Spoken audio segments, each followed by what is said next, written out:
Hey everybody, I figured I'd make a quick video to show you what I've been using to make all my YouTube videos and the very few drones that I have. Hope you all enjoy.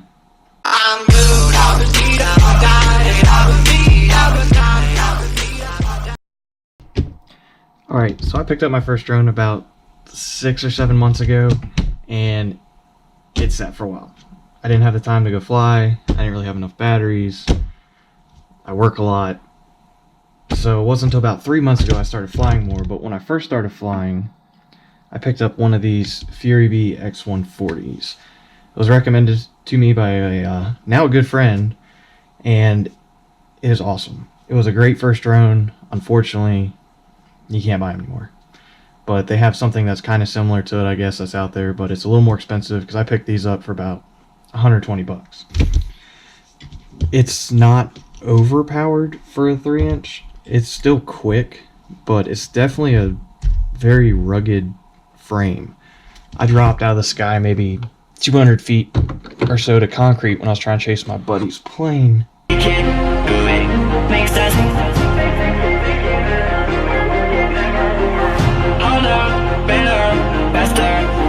But the other thing I got, is, other than the drone and the batteries, is box goggles. I have to back the camera up. These Eachine goggles that are on Banggood, they're like $100. I think now they're cheaper. They have DVR, comes with 2 antennas, and they're actually really good. I had them, and I now currently have a set of Fatsharks, but when I first got these, I was like, well, they're kind of lower end, they won't do that well, but they have really surprised me. And I love bringing them with me when I go flying with my friends and everything. So if someone's there and they want to watch, it's kind of cool because you can actually turn goggles into a stand like this. And you actually can take the GoPro, which is what I'm recording with. So I forgot, if you use the camera's name, who shall not be said, you can actually make it stop or record. So I can't say the thing's name, but I figured that would give me a chance to pull out the tripod and kind of show you what it looks like. So you can just use any kind of normal GoPro, or actually it's really a camera. It's a camera mount. Like that. Just a regular screw in. So it's kind of cool to bring along whenever you have people just watching, kind of want to see what you're doing. So I usually take these with me. So continuing on, so I flew this for a bit. Let me turn this off. I flew that for a bit, and I loved it. Like I said, I still fly it. I had those goggles. They were awesome. The next thing I did was I actually built my first drone, and I had a blast doing it. I love building things. I'm a mechanic, you couldn't tell. I work on Fords. They break all the time. And this is what I built. Actually, hold on, let me adjust the camera. So this is the first drone I built. It is a Ummagawd Acrobrat 3-inch. It's got a couple of the Brain 3D prints, which I had on the whole thing. But this thing weighed 316 grams. And the feet that is from Brain 3D are actually pretty heavy compared to these ones, which I found these on Thingiverse. I can't remember the guy's name, but I will link it down in the description. But I love this thing. This thing has plenty of power. My buddy, his YouTube is Rev&sons. He actually gave me these motors because I was kind of short a little bit on cash because I wanted a nice stack, which this is the Hglrc F440 with the F4, and it's got 40 amp ESCs on a 3-inch.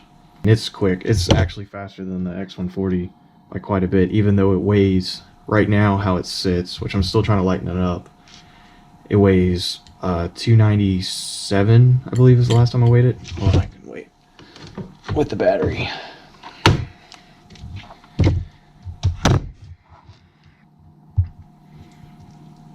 If it'll turn on.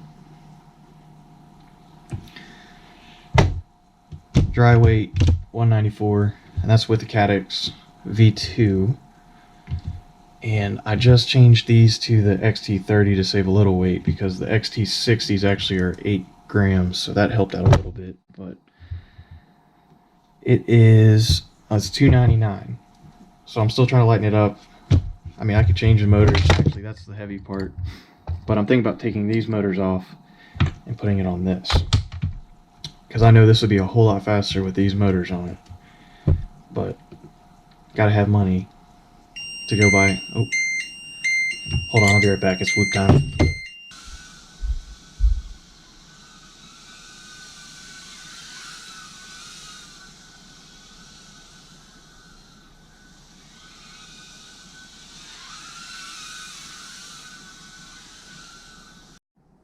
So back to this. Some motors. Brother Hobby 1407 3600 kV. Gym Fan 3052s. These are awesome props. I really like these. Right now it's on beta flight 3.5.2 and it's on D-Shot 600, but I haven't had a chance to fly it since I flashed the newest beta flight, so I don't know how it's going to work. It's got the Axii 5.8 right hand circular polarized. It's got the UFL connector on the back for the Hglrc V2 VTX, which actually works really well.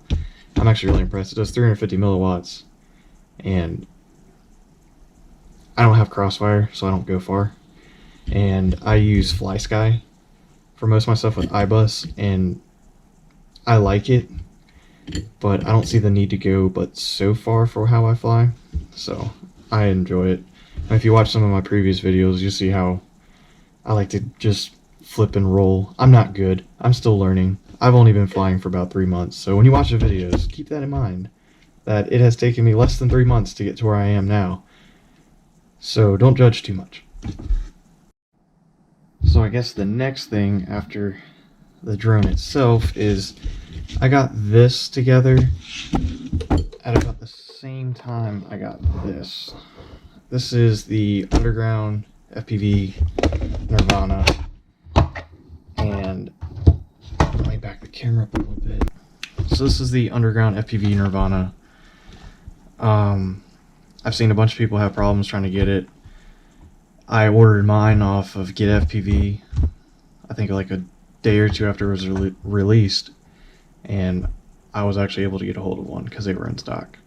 So I feel bad for some of the guys who haven't, and I'm sorry if you're watching this and you've pre-ordered one and you haven't got it yet. But yeah, I love it. It's an awesome remote. The software, they're still working on it. I haven't had too many issues with it because I just use the regular FlySky. This was FlySky.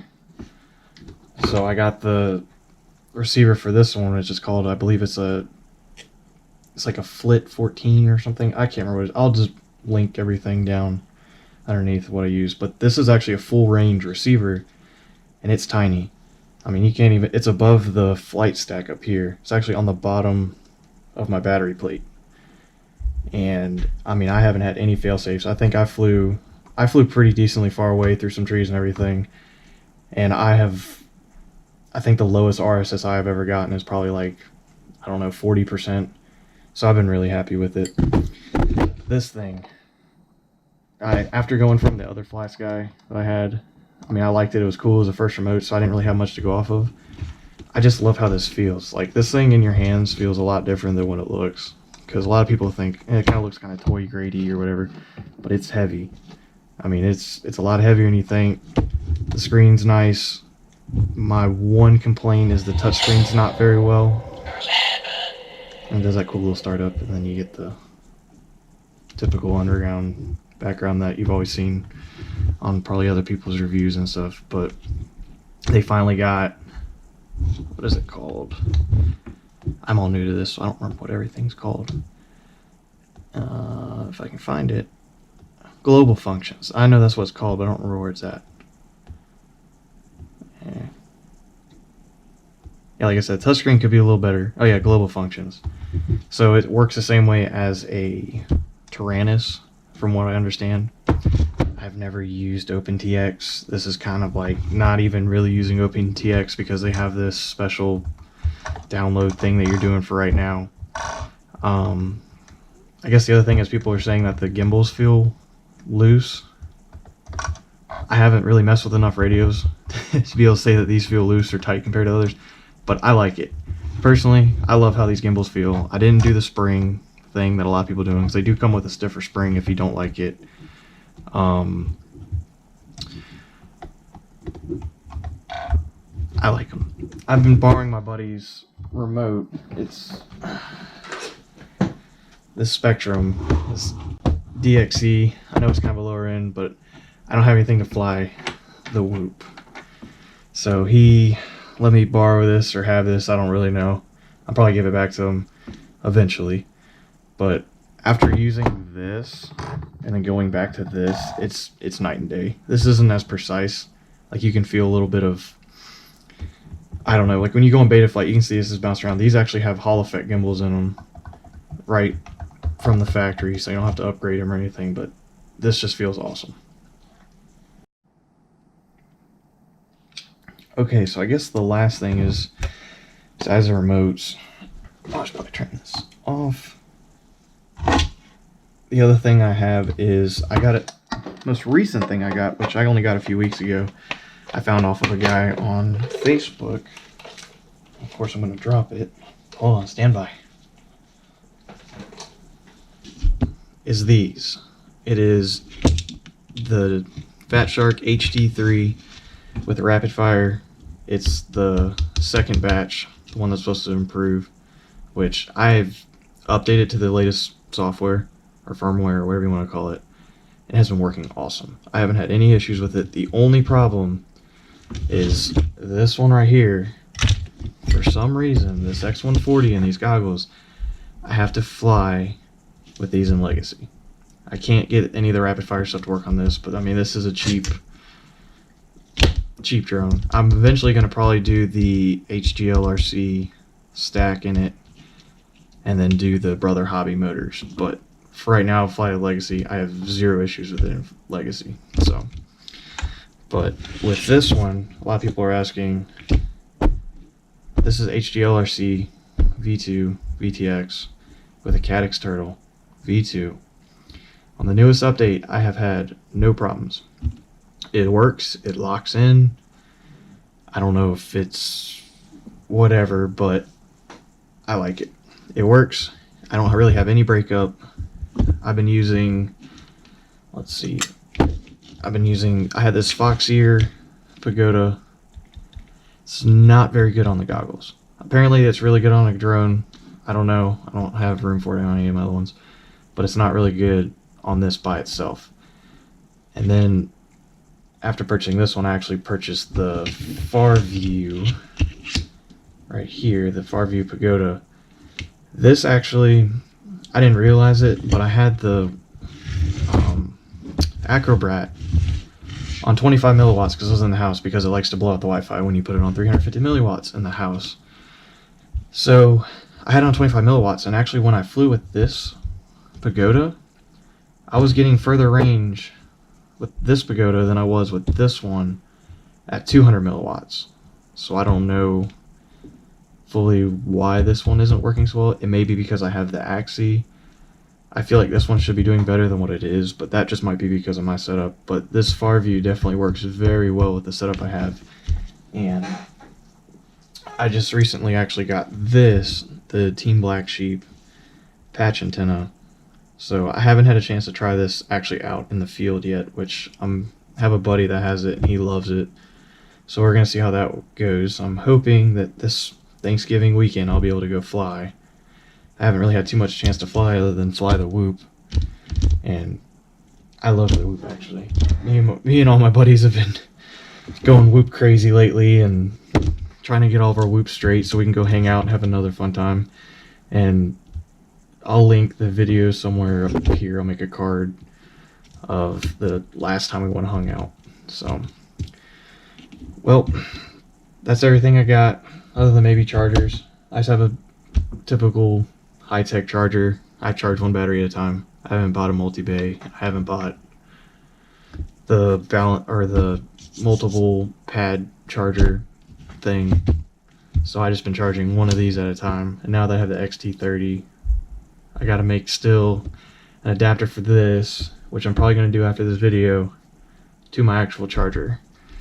So if there's any suggestions for any of my future videos, or if you want to know more about, I don't know, the Fatsharks, the Acrobrat, or any of the stuff I have, just leave it in the comments. I'll try to get back to it. I'm usually pretty good with getting back with people in comments. I only have like 18 subscribers, so, you know, there's not many people watch my videos. I just enjoy making them.